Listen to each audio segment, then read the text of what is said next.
Yeah guys, this time tuturo ko naman yung standard access list kung paano siya ginagawa. Meron ko dito yung given. Ayan siya. Sabi natin. Ito, use standard access list to block 10.1.1.6. So ito, from reaching dito sa yan, dito sa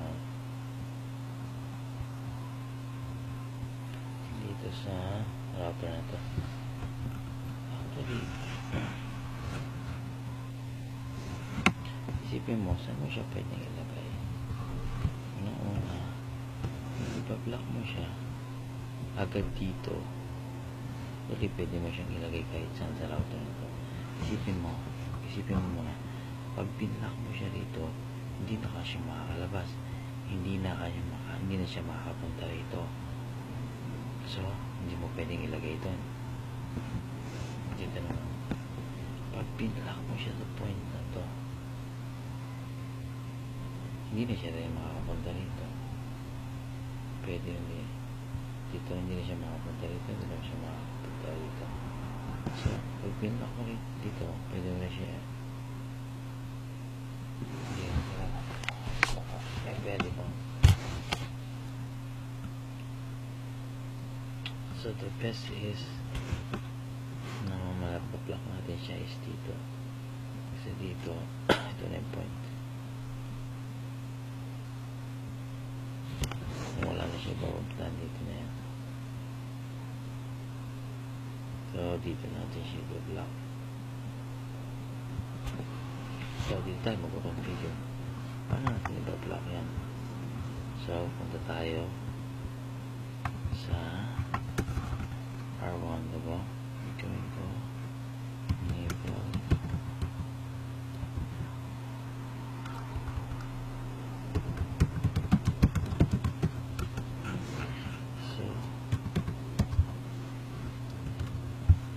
So standard lang muna tayo, ha? So pwedeng kahit na ngayon, start muna tayo noon. So anong gagawin natin? Deny, iba-block natin siya. Deny. Meron bang specific? Oo.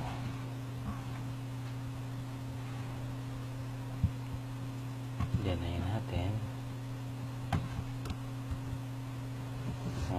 Specific host.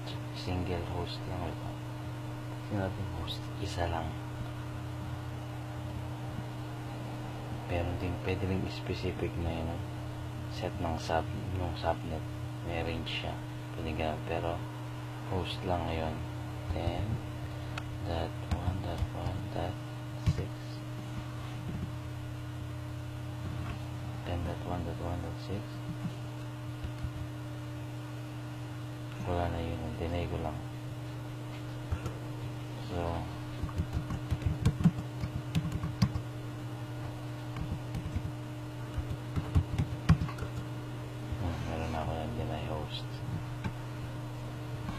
So,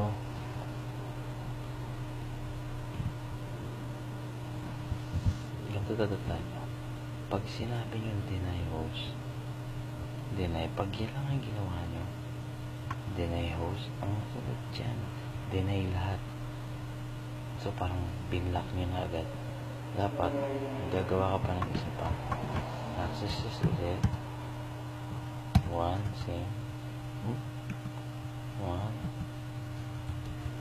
Permit. Kailangan may isang permit.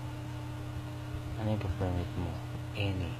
Kasi isa lang naman ang gusto mong block. So yung iba, all permit na. Any. Permit any. So ang isa lang yung host na binlock mo. Permit any. That's it. So show access design na. Ayan na siya, nagawa mo na. So pagkagawa mo yan, hindi pa yan na-apply, hindi pa tapos yan. Pag-apply yan, ganito. Ayan na, start lang natin yung papakita ko. kung paano yung effect niya. Ito na. Now, mo siyang i-apply yan. Ngayon sabi ko, saan mo siya i-apply? Is it here or here? Sa router na to, anong tawag dito? In. So, i-apply mo siya dito, in. Ang pag-apply niyan ganito. IP.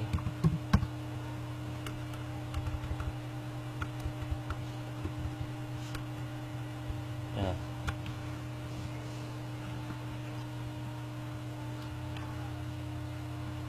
Punta tayo sa interface. Anong interface ba? Interface ba ito? Serial. So,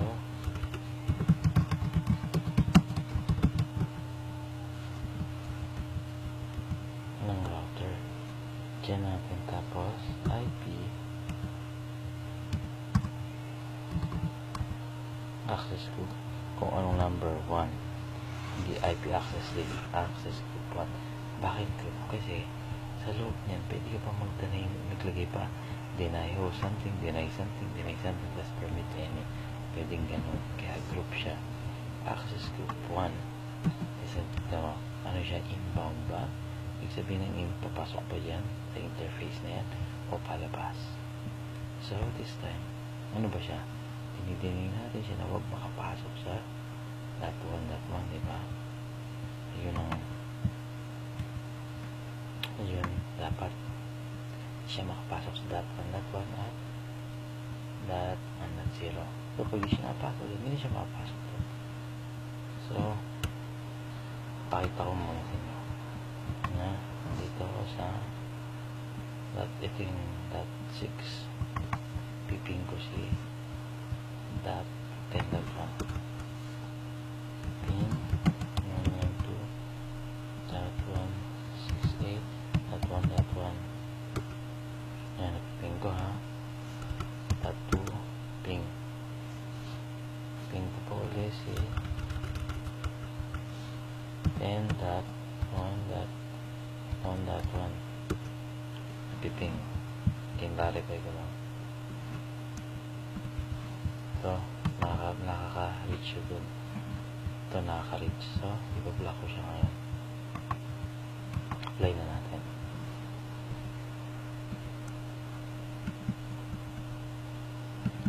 Ito, IP access group 1. Ba siya in? So, in siya. Going in. Block natin yung pag-in niya. Let's see. Try ko ngayon. Try ko na mag-reach again. Natin kung makakapin.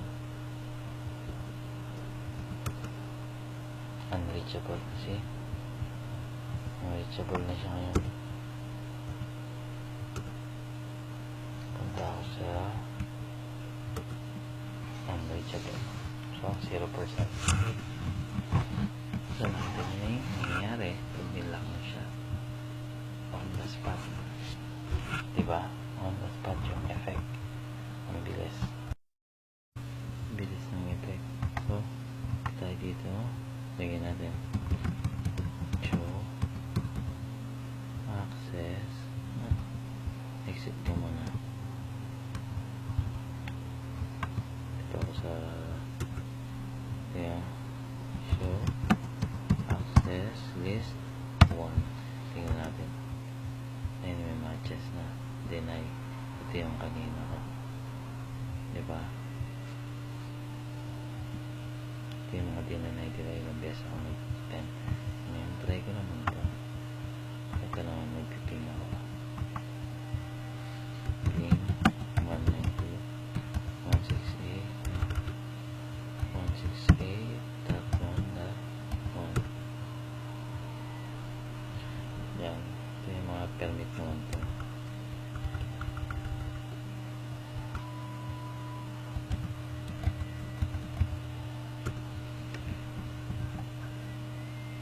.2 naman. .2. So, nandyan. Okay, meron. So, tingnan natin nga sa other one. Ulitin natin yung matches. So, yan yung matches. Nag-permit. Hindi na yung makikita nyo. So, nakita nyo na kung paano pag-block. Ganito. Dapat, pag nagsimula kayo ng tinay, dapat may permit. Tandaan nyo, pag nagsimula naman kayo ng permit, halimbawa, sinabi mo na dito, permit 10.1.1.6. Sabihin mo, isa lang ang pinermit mo. Kahit di ka na maglagay nun, deny na yung lahat nun. Kahit wala ka lang permit. Halimbawa, sinabi ko dito instead na deny host, diba? Permit, host, 1. Sunod nun, deny na yung lahat. Isa lang yung pinipermit niya, ito lang. So, wala na iba makakalo except ganun. So, yun ang sa standard. Yung pinakita ko lang yung basic para makita nyo yun. Para yung figure na basic mo lang, hindi ko mo lang komplikaduhin sa standard access list. At least may idea na kayo. Ngayon, ituloy nyo rin yun para mas may practice nyo. Dito muna tayo. Ano nakadagdag sa kalam nyo. Dito mo.